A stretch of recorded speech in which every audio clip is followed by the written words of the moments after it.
I never thought my life would take such a dramatic turn. I, Sarah, an seemingly ordinary woman from a small coastal town in California, found myself entangled in a web of lies, passion, and ambition that threatened to destroy everything I had built. From a young age, my life seemed to follow a predictable path.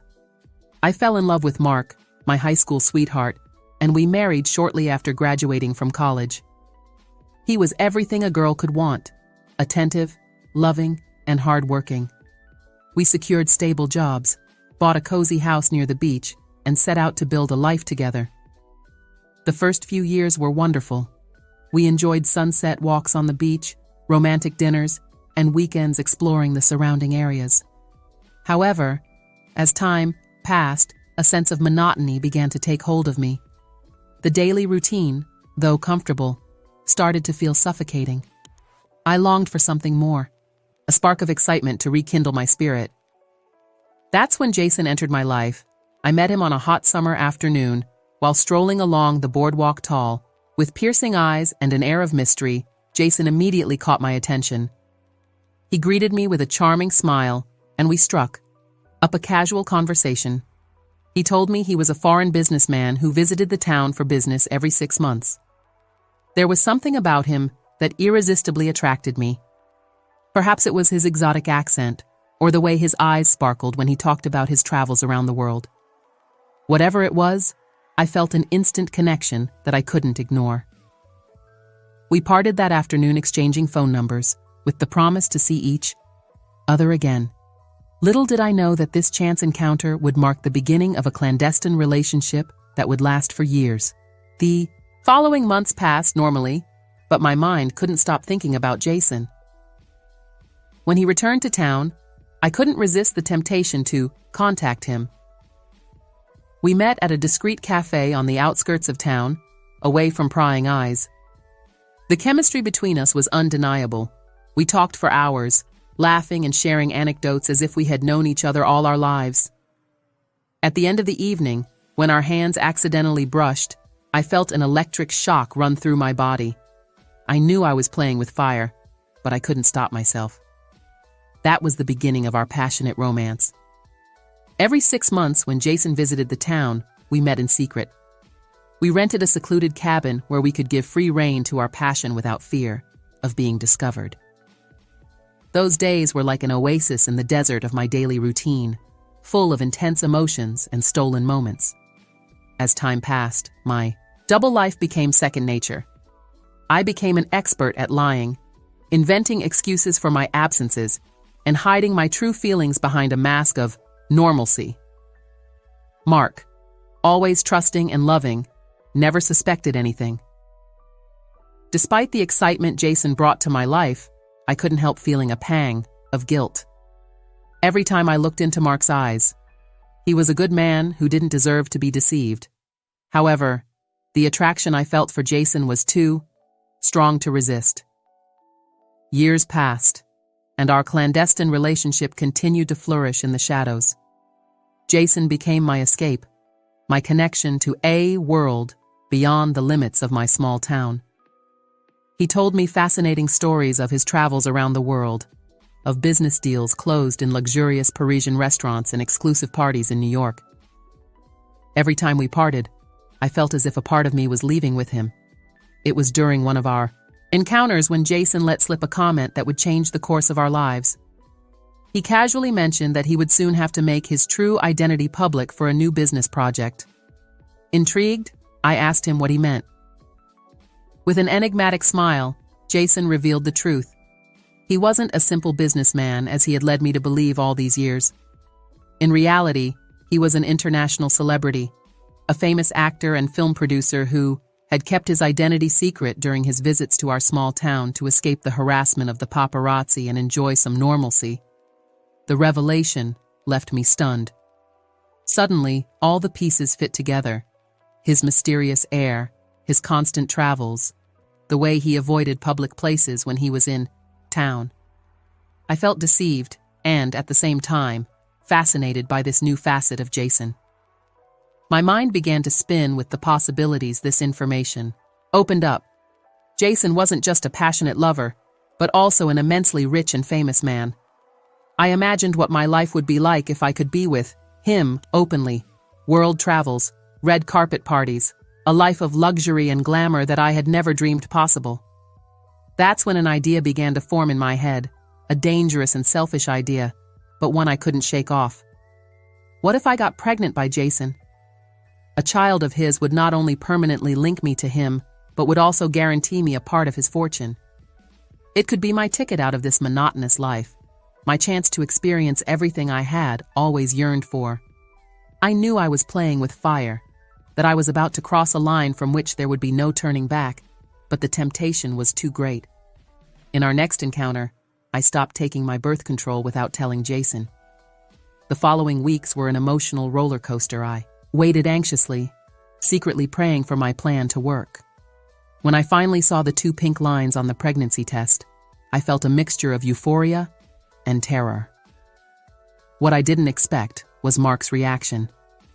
When I told him about the pregnancy, his face lit up with a joy I had never seen before. Tears of happiness ran down his cheeks as he hugged me, whispering over and over how much he loved me and how excited he was about us becoming parents. At that moment, the weight of my deception hit me with full force. Mark, the man who had been by my side for years, who had loved me unconditionally, was ecstatic at the idea of starting a family with me. And I was lying to him in the cruelest way possible. The following months were a whirlwind of conflicting emotions. On one hand, I experienced the joy of seeing my belly grow and feeling the baby's first movements. Mark doted on me, transforming our house into a cozy nest for the baby he believed was his. His devotion and unconditional love only increased my guilt.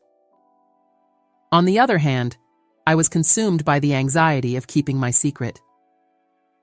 Every time Mark caressed my belly or spoke excitedly about our future, I felt as if a dagger was being plunged into my heart. The lie I had woven threatened to suffocate me.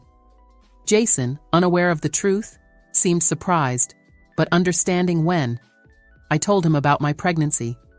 He assumed it was Mark's and congratulated me, telling me he understood that our relationship had to end. His reaction left me confused and hurt. Did I mean nothing to him? Had it all been just a game all these years? As my pregnancy progressed, my anxiety grew. I knew that sooner or later, I would have to face the consequences of my actions. What would happen when the baby was born? Would it look like Jason? How would I explain the possible differences to Mark?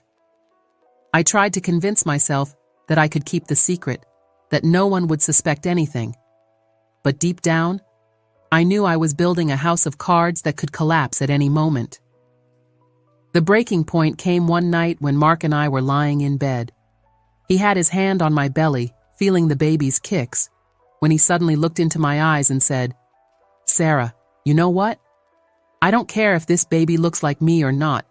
I'll love it with all my heart, because it's ours. You and I created it with love." His words were like a dagger to my heart. The guilt I had been repressing for months exploded inside me.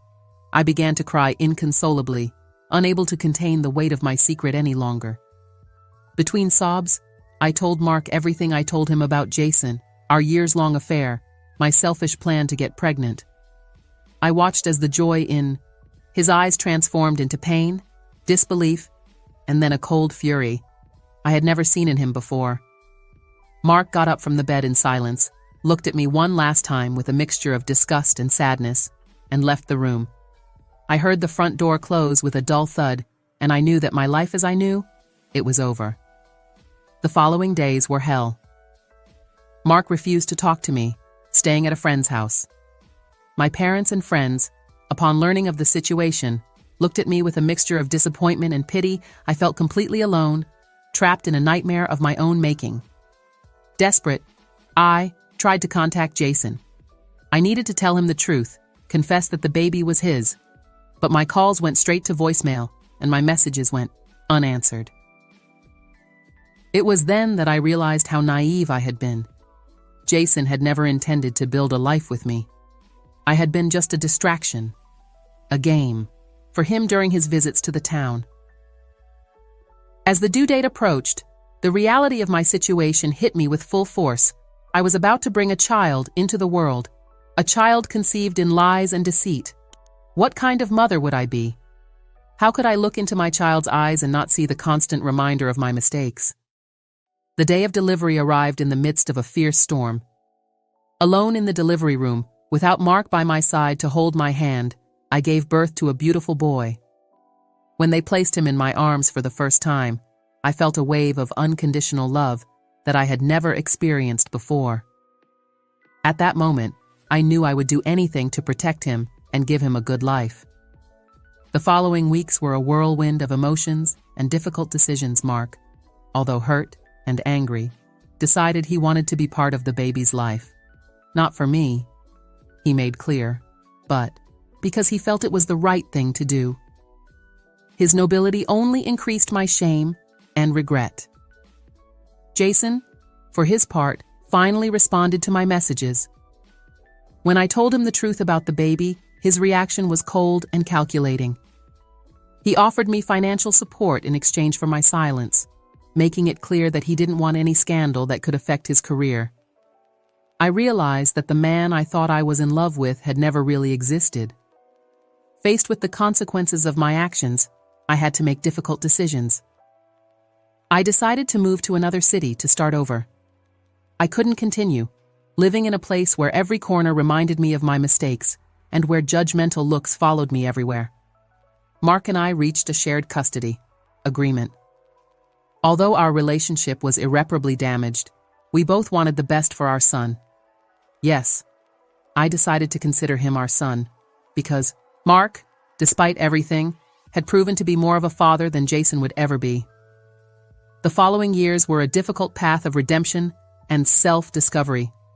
I learned to live with the consequences of my actions, to be a single mother, and to rebuild my life from scratch. It wasn't easy. There were days when the weight of guilt threatened to crush me. But love for my son gave me strength to move forward.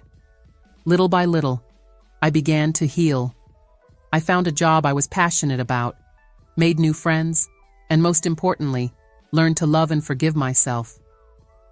My relationship with Mark, although it would never be what it was, transformed into a friendship based on mutual respect and love for our son. Jason became a distant memory, a painful but necessary lesson on the importance of honesty and integrity. I never saw him again, and over time, he ceased to matter. Now, years later, I look back and barely recognize the woman I was. The road has been long and difficult, but every step has led me to be the person I am today. A strong, independent, and above all, honest woman.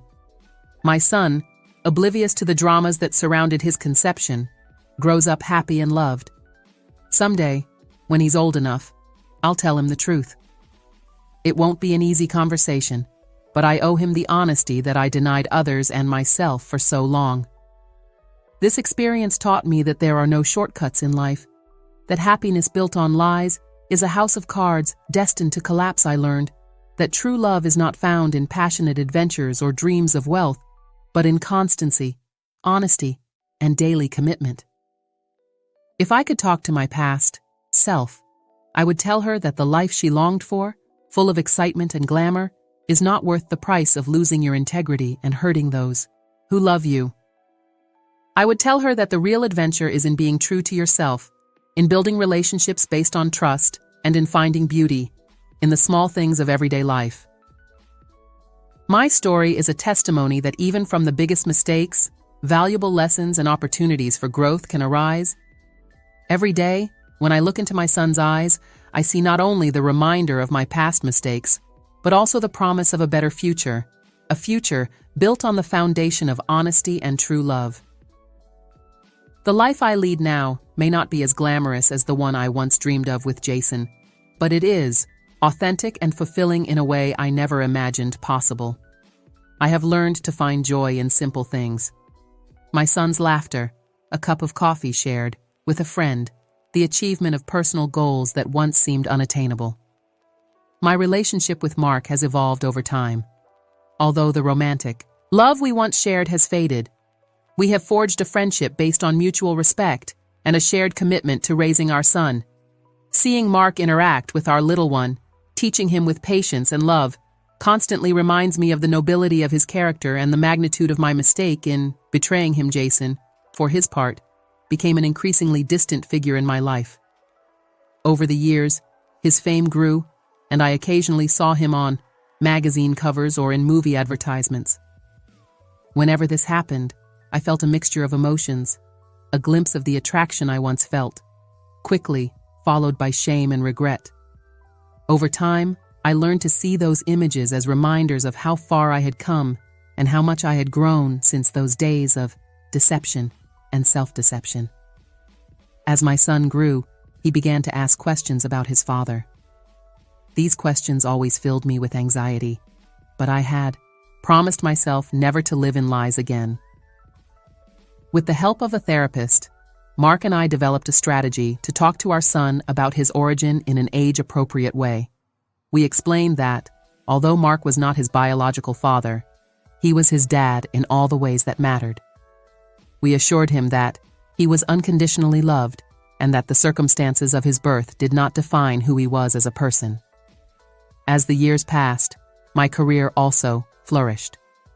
I discovered a passion for social work, specifically in support programs for single mothers and non-traditional families. My own experience gave me a unique perspective and deep empathy for those struggling with similar situations. Being able to help others navigate turbulent waters similar to those I had faced became a source of purpose and satisfaction in my life. One day, when my son was 10 years old, I received an unexpected call. It was Jason. His voice, once so familiar, now sounded strange and distant. He told me he was in town for work and would like to meet his son. My first instinct was to refuse outright, to protect my son from the complexity and potential pain this encounter could bring. But after much reflection and discussion with Mark and my therapist, I decided that my son had the right to know his origins if he so wished. The meeting was brief and somewhat awkward. Jason, accustomed to being the center of attention, seemed not to know how to interact with the child who didn't know or idolize him. My son, for his part, was more curious than excited. At the end of the day, as I watched Jason drive away in his luxury car, I felt a strange sense of closure. The man who had once occupied my thoughts day and night was now little more than a stranger, and I realized I was perfectly okay with that. That night, as I tucked my son into bed, he asked me if I was sad, because his other dad had left. With tears in my eyes, I explained that I wasn't sad at all. I told him that I was incredibly grateful for him, for Mark, and for the life we had built together. I told him that sometimes, from the biggest mistakes, the most beautiful blessings are born, and that he was living proof of that. As my son grew and became a thoughtful and compassionate young man, I found myself reflecting more and more on the journey that had brought me to this point. I had made mistakes. I had hurt people I loved. I had made selfish decisions. But somehow, through all of that, I had found a path to a life of authenticity and purpose. I realized that life is not about avoiding making mistakes, but about how we respond to them. It's about having the courage to face the consequences of our actions, to ask for forgiveness when necessary, and to do the difficult work of rebuilding and redefining who we are today. As I write these words, I am aware of how far I have come from that young woman who dreamed of a life of glamour and excitement.